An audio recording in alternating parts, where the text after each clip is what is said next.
I come in, don't know a single thing, how do I jump in on the floor with all the rest of these guys and girls that have already been there 3 or 4 years? Right. So we actually just added a beginner class on Sundays from 1 to 2. Not that we've had any takers, but one of my students comes at noon, and he and I mop the mats, and then he and I have been just sitting there from 1 to 2 waiting for the class to start. So he's like, why don't we do a beginner class? So we've got a beginner class there, 1 to 2, and you can work on falls and rolls and all that. But honestly, the stuff that we teach, everybody can do.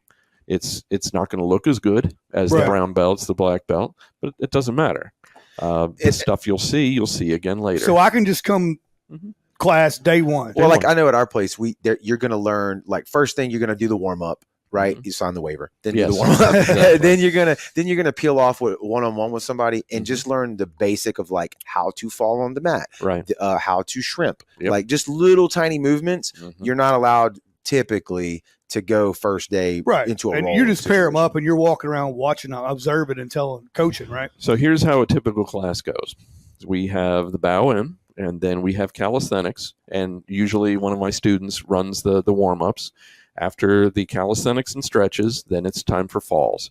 And if it's your first class or you don't quite have falls down yet, I peel you off with one of my students, and he's very patient. He's another disabled vet, and he works with you on learning your falls.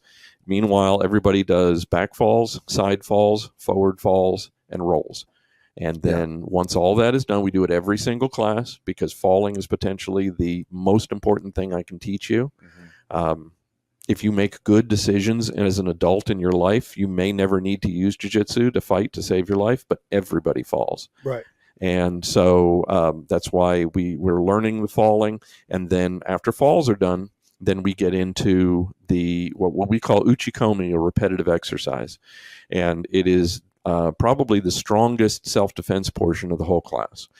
A good portion of fights in the real world start from somebody trying to knock your block off with a big loop and roundhouse punch. It's built into our DNA. It's the haymaker. Yep.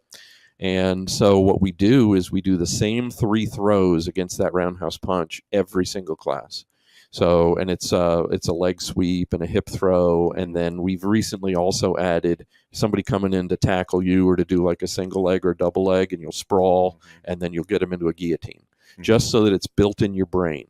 And then what we've found is that after about 6 months of that, somebody throws a punch at you or somebody comes to tackle you, and you fall back on what you've been doing every single class for 6 months. Yeah. Literally, they're flying through the air. They're on the ground. They're rolled over and pinned before